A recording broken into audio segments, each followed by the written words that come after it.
Hello guys, कैसे हैं आप सब लोग। दी बुक ऑफ एस्पर के एपिसोड 125 के साथ हाजिर हूँ। तो लास्ट एपिसोड के एंड पे हमने देखा था मास्टर जिंग ज़ू फैन के सामने घुटने टेक देते हैं क्योंकि उनकी बॉडी के अंदर ब्लड वर्म चला गया है, जिसकी वजह से ज़ू फैन उसकी बॉडी को कंट्रोल कर सकता है। मास्टर जिंग वहीं पर बैठे चिल्ला रहे होते हैं और ज़ू फैन से पूछते हैं तुमने ऐसा कैसे कर लिया। ज़ू फैन उन्हें सारी बात बताता है कि ज़ू फैन ने कैसे ये सब कुछ किया है। मास्टर जिंग पहले जो कि बहुत ज्यादा गुस्सा थे, अब वो शांत हो जाते हैं और कहते हैं मैंने तो कभी सोचा भी नहीं था कि मेरे एंड पर जब मैं इतना ज्यादा स्ट्रॉन्ग बन जाऊंगा मैं एक छोटे से लड़के के हाथों में गिर जाऊंगा। इस लड़के ने तो मुझे पूरी तरह से अपने कंट्रोल में कर लिया है। अगर शुरुआत में मैं इतना ज्यादा लालची नहीं होता और इसमें कल्टीवेशन मेथड को चोरी करने के लिए यहाँ पर नहीं आता तो अब मेरी ये हालत नहीं होती। ज़ू फैन आगे बढ़ता है और मास्टर जिंग से कहता है तुम इस वक्त यही सोच रहे होगे कि तुम्हारी लालच की आदत की वजह से तुम इस सारी सिचुएशन में फंस गए हो। ऐसी बात नहीं है, तुम बिल्कुल गलत सोच रहे हो। इंसान हमेशा बहुत ज्यादा लालची होता है। अगर हम अपनी ख्वाहिशों को, अपनी लालच को साइड पे कर देंगे तो एक इंसान नहीं रहेगा। किसी भी चीज की लालच करना ये तो ठीक है, किसी भी चीज की ख्वाहिश करना ये भी ठीक है, लेकिन कभी भी किसी चीज को हासिल करने के लिए शॉर्टकट्स नहीं लेने चाहिए। इस दुनिया में ऐसी कोई भी मिराकलस पिल नहीं है जो कि तुम्हारी बॉडी को बहुत ज्यादा स्ट्रॉन्ग बना सके। तुम्हें अपनी बॉडी को कल्टीवेट करना पड़ेगा और अगर इस तरह की कोई पिल होती भी है तो इसके लिए तुम्हें जो कीमत अदा करनी पड़ेगी वो बहुत ज्यादा हो सकती है। इसलिए शॉर्टकट्स को छोड़ो, मैं तुम्हें कुछ कल्टीवेशन मेथड्स देता हूँ, तुम इनको अपनाकर अपनी बॉडी को बहुत ज्यादा स्ट्रॉन्ग बना सकते हो। ज़ू फैन अपने पास से सेलेस्टियल प्लेट निकालता है और उसके सामने फेंकते हुए कहता है मैंने तुमसे कहा था कि मेरे पास अपने कल्टीवेशन के मेथड्स हैं। इसके अंदर 3 ऐसे कल्टीवेशन के मेथड्स लिखे हुए हैं जो कि बहुत ज्यादा पावरफुल है। इसके अंदर सेम वही मेथड लिखा हुआ है जिस मेथड को यूज करते हुए मैंने हांगपू किंग जुन पर अटैक किया था और उसकी हाफ बॉडी को डिस्ट्रॉय कर दिया था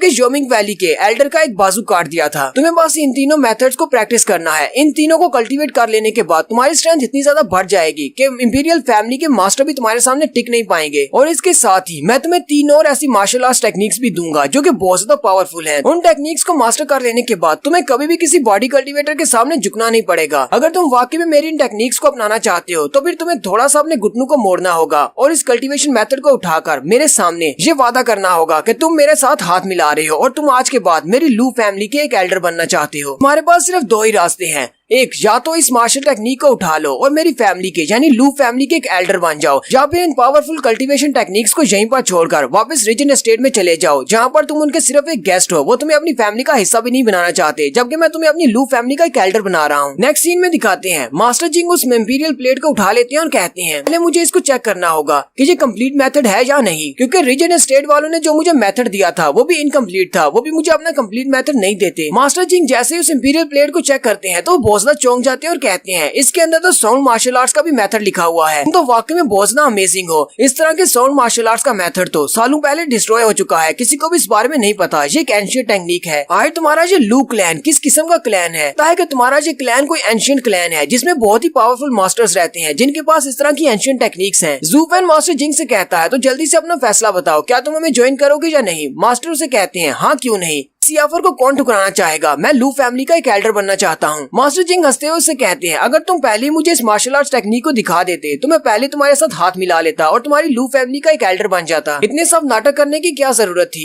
ज़ू फैन कहता है अब मैं इतना बड़ा बेवकूफ तो हूँ नहीं, अगर मैं तुम्हें अपनी कल्टीवेशन मेथड पहले से दे देता तो तुम मुझसे ये कल्टीवेशन मेथड भी ले लेते और साथ ही मेरा सर भी काट लेते, क्योंकि मेरे सर के ऊपर बहुत ज्यादा इनाम है। इस तरह तुम्हें मेरे से डबल फायदा हो जाना था। मास्टर जिंग उसकी बात सुनने के बाद हंसना शुरू कर देते हैं और कहते हैं तुमने वाकई बिल्कुल ठीक कहा, मैंने ऐसा ही करना था। और साथ ही वो सोच रहे होते हैं इस लड़के के बारे में मैंने जितनी भी कहानियां सुन रखी हैं वो वाकई में बिल्कुल सच थी। ये लड़का बहुत बड़ा जीनियस है, ये हर तरफ से हर चीज को प्लान करता है। अभी के लिए इसके साथ रहने में मेरा बहुत ज्यादा फायदा है। ज़ू फैन अपना हाथ आगे बढ़ाता है, मास्टर उसके साथ हाथ मिलाते हुए सोच रहे होते हैं अगर लू क्लैन का बटलर इतना ज्यादा पावरफुल और इतना ज्यादा समझदार है तो इनका हेड तो और भी ज्यादा पावरफुल होगा। मुझे लगता है कि मैंने बहुत ही अच्छा फैसला किया है लू फैमिली का एक एल्डर बनने का। ज़ू फैन हंसते हुए मास्टर जिंग से कहता है आपको मैं लू फैमिली में वेलकम करता हूँ, आज से आपका नाम एल्डर जिंग होगा। नेक्स्ट सीन रीजेंट एस्टेट का दिखाया जाता है जहाँ पर क़ियानलांग पवेलियन वाले रीजेंट एस्टेट की मीटिंग में पहुंच जाते हैं। जैसे वो लोग दरवाजे के बाहर पहुंचते हैं मिस्टर लैंग उनको वेलकम करने के लिए वहाँ पर आते हैं और कहते हैं मुझे माफ कर दे, मैं आपको रिसीव करने के लिए थोड़ा सा लेट हो गया, जबकि आप खुद जहाँ पर आए हैं क़ियानलांग पवेलियन के मास्टर लॉन्ग जीफी। मास्टर उसे कहते हैं ऐसा करने की कोई भी जरूरत नहीं है, हम लोग ऐसा कैसे कह सकते हैं कि आपको यहाँ पर आकर हमें वेलकम करना पड़े, हम सब लोग अच्छी तरह से जानते हैं कि आप बहुत ज्यादा महान है। इस बात से हमारी इज्जत में बहुत ज्यादा ज्यादा इजाफा हो गया है कि आप यहाँ पर हमारे लिए खड़ा होकर इंतजार कर रहे हैं। और यहाँ पर पहली बार मिस्टर लैंग वू चैंग को दिखाया जाता है, जो कि वूजी चैंग फैंग के बाद सेकंड नंबर पर इंटेलिजेंट बंदा है। qianlang पवेलियन वालों के बाद वहीं पर जोमिंग वैली वाले एल्डर भी आ जाते हैं। एल्डर यू वैनशेन उनके साथ फिफ्थ एल्डर और सेकंड एल्डर होते हैं। जोमिंग वैली के एल्डर qianlang पवेलियन के एल्डर से कहते हैं, लॉन्ग जीफी, लास्ट टाइम हम दोनों जब मिले थे हम लोग एम्परर के दरबार में मिले थे, क्योंकि हम दोनों आपस में दुश्मन हैं, हमेशा एक दूसरे से मुलाकात हो ही जाती है। मास्टर लॉन्ग जीफी उसका मजाक उड़ाते हुए कहते हैं,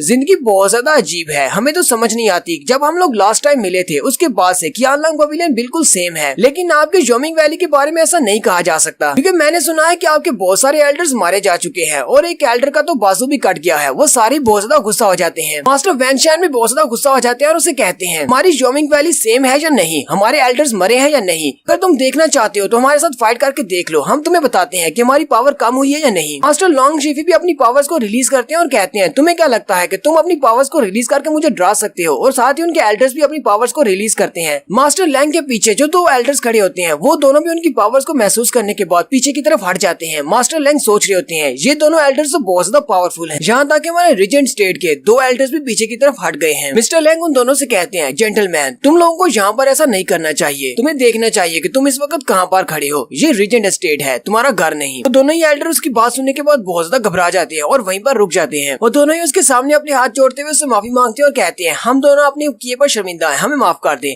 मिस्टर लैंग उनसे कहते हैं, कोई बात नहीं, मैं इस बार आपको नजरअंदाज कर देता हूँ, लेकिन आपको इस बात को समझना चाहिए कि आप लोग रीजन स्टेट में हैं, जहाँ पर आप अपनी मर्जी से कुछ भी नहीं कर सकते। ऐसा कुछ भी मत करें जिससे मैं मुश्किल में पड़ जाऊँ और मुझे कोई मुश्किल फैसला करना पड़ जाए। मुझे पता है कि तुम दोनों एक दूसरे के दुश्मन हो, अगर तुम लोग फाइट करना चाहते हो तो रीजन स्टेट से बाहर जाकर जो मर्जी कर सकते हो। यहीं पर पिल किंग हाल के एल्डर भी आ जाते हैं। वो हंसते हुए उन सबसे कहते हैं, लगता है कि यहाँ पर बहुत सारे लोग आए हुए हैं। जोमिंग वैली के एल्डर उसकी तरफ देखते हैं और कहते हैं, तुम तो काफी ज्यादा खुश लग रहे हो, मुझे तो लगा था कि तुम लोग मातम के सब जाकर बैठे होगे क्योंकि तुम्हारा फर्स्ट एल्केमिस्ट मारा गया है। एन बू गैंग उसे कहते हैं, मुझे मातम करने की क्या जरूरत है, आप मुझे प्रोवोक करने की कोशिश मत करें, ये मरना और मारना अब जोमिंग वैली वालों का काम है। अगर हमारा एक एल्केमिस्ट मारा गया है तो इससे कोई फर्क नहीं पड़ता। हमारी मेडिसिन फैमिली में 7th ग्रेड के बहुत सारे एल्केमिस्ट है, कोई भी दूसरा मास्टर जैनसोंग की जगह ले लेगा। हमारे पास जितने भी बाकी के एल्डर्स हैं वो भी जैनसोंग से कोई कम नहीं है, वो भी बहुत जल्दी टिंजू एम्पायर के नंबर 1 एल्केमिस्ट बनकर दिखाएंगे। मास्टर लॉन्ग जीफी से कहते हैं, लेकिन मुझे नहीं लगता कि टिंजू का नंबर 1 एल्केमिस्ट तुम्हारी फैमिली से अब कोई बन सकता है, क्योंकि जहाँ पर 100 मील फेस्टिवल में जू फैन ने तुम्हें सबको हरा दिया था और वो टिंजू एम्पायर का नंबर 1 एल्केमिस्ट बन चुका है। तो अगर तुम्हारी फैमिली में कोई बेस्ट एल्केमिस्ट होगा भी तो वो तो टिंजू एम्पायर का सेकंड होगा, फर्स्ट नहीं बन सकता। जैन बूगोंग उसे कहते हैं, और अगर जू फैन मर जाए और उसके मरने के बाद कोई भी मरा हुआ हमारे साथ कम्पीट नहीं कर सकता तो फिर हमारी ही फैमिली का एल्केमिस्ट टिंजू एम्पायर का नंबर 1 एल्केमिस्ट बनेगा। वहीं पर कोही फॉरेस्ट के एल्डर भी आ जाते हैं और चिल्लाते हुए कहते हैं, किसने कहा कि यहाँ पर जू फैन है, कहाँ पर है जू फैन? और साथ ही वो चिल्लाते हुए मास्टर लैंग से कहते हैं, मास्टर लैंग, क्या आपने उसको अभी तक मारा नहीं? मुझे तो लगा था कि हमारा प्लान कामयाब हो गया होगा और हमने उसे अभी तक मार दिया होगा। जबकि मास्टर लैंग सोच रहे होते हैं, इससे बड़ा स्टूपिड और कोई नहीं होगा, ये थोड़ा सा और ज्यादा चिल्लाकर इनको सब कुछ क्यों नहीं बता देता कि हम लोगों ने कुछ लोगों को जू फैन को मारने के लिए जंगल में भेजा हुआ है। इस बेवकूफ ने तो मेरे सीक्रेट प्लान को सीक्रेट नहीं रहने दिया। मास्टर लॉन्ग जीफी लैंग की तरफ देखते हैं तो मिस्टर लैंग इस सारी बात को संभालने के लिए मास्टर लिन से कहते हैं, मास्टर लिन, आपको अपनी बातों पर ध्यान देना चाहिए, आप यहाँ पर इस तरह बात नहीं कर सकते, आप रीजन स्टेट में हैं। हम सभी लोग इसी बात को डिस्कस करने के लिए यहाँ पर इकट्ठे हुए हैं कि हम लोग जू फैन के साथ कैसे निमट सकते हैं। हम लोगों ने पहले से तो कोई प्लान नहीं बनाया हुआ। मास्टर लॉन्ग जीफी कहते हैं, मास्टर लिन, मुझे ऐसा क्यों लगता है कि जैसे आप लोगों ने पहले से कोई प्लान बना लिया हुआ है जू फैन को मारने का, और हम सब लोगों को तो यहाँ पर सिर्फ फॉर्मेलिटी के तौर पर बुलाया गया है। मास्टर लिन चलाते हुए कहते हैं, हाँ लॉन्ग जीफी, तुमने बिल्कुल ठीक कहा, उस लड़के ने हमारे 6th एल्डर को मारा था, लिन डीजियान को, हम उसे ऐसे कैसे जोड़ सकते हैं? हम लोगों ने बहुत जबरदस्त प्लान बनाया है उसको मारने का। लेकिन जैसे ही वो उसे अपने प्लान के बारे में बताने लगते हैं, मिस्टर लैंग अपनी पावर्स को रिलीज करते हुए उसे कहते हैं, हाउस लॉर्ड लिन, मुझे लगता है कि आपको अपना मुंह बंद करना चाहिए। जू फैन बहुत ज्यादा स्ट्रॉन्ग और बहुत ज्यादा होशियार है, कोई फॉरेस्ट वाले अकेले उसका सामना नहीं कर सकते। क्या आपको मेरी बात की समझ आ रही है कि हम लोग यहाँ पर क्यों जमा हुए हैं? मास्टर लिन उसको गुस्से में देखकर बहुत ज्यादा घबरा जाते हैं और वहीं पर चुप हो जाते हैं। जबकि मास्टर लॉन्ग जीफी को ये सारी बात समझ आ जाती है, वो सोच रहे होते हैं, तो इन लोगों ने पहले से एक प्लान बना लिया हुआ है जू फैन को मारने का, हमें तो वाकई में यहाँ पर सिर्फ एक प्रोटोकॉल के तौर पर बुलाया गया है। लेकिन अगर इन्होंने जू फैन को मारने का कोई ट्रैप बिछाया भी हुआ है तो फिर हमें qianlang पवेलियन वालों को इस बारे में क्यों नहीं बताया गया? नहीं, ऐसा तो नहीं कि ये हमें अपने रास्ते की रुकावट रुकावट समझते हैं और सबसे पहले हमारे क्योंगलॉन्ग पवेलियन को ही रास्ते से हटाना चाहते हैं। मास्टर लोंगशिफी कहते हैं मास्टर लोंगजियो ने जो भी वापस आकर बताया था कि रिजेंट एस्टेट वाले सातों बड़ी फैमिलीज को मिलाकर उन पर रूल करना चाहते हैं, ये बात अब सच लग रही है। इन लोगों ने हमारी फैमिली को प्लान में शामिल नहीं किया। इसका मतलब जो भी फैमिली इनके सामने रेजिस्ट करेगी ये उस फैमिली को मिटा देंगे। मैं बस होप करता हूँ कि ज़ू फैन जिंदा हो। अगर ज़ू फैन जिंदा रहेगा तो हमारी स्ट्रेंथ बहुत ज्यादा बढ़ जाएगी। जैसे जैसे ज़ू फैन की पावर इंक्रीज होगी हमारी क्योंगलॉन्ग पवेलियन की पावर भी इंक्रीज होगी, क्योंकि हम उसके साथ एक अलायंस में हैं। मास्टर लोंगशिफी कहते हैं ज़ू फैन तुम्हें हर कीमत पर जिंदा रहना है, इन सारे होशियार लोगों के ट्रैप में मत फंसना और इस तरह आगे ग्रो करते रहो और अपनी लू फैमिली को और ज्यादा इंक्रीज करो ताकि हमारी स्ट्रेंथ भी बढ़ती जाए। और यहीं पर हमारी एपिसोड 125 का एंड होता है। एक्सप्लेनेशन अच्छी लगी हो तो कमेंट करके जरूर बताइएगा। चैनल को सब्सक्राइब कर दे, वीडियो को लाइक और शेयर कर दे। शुक्रिया।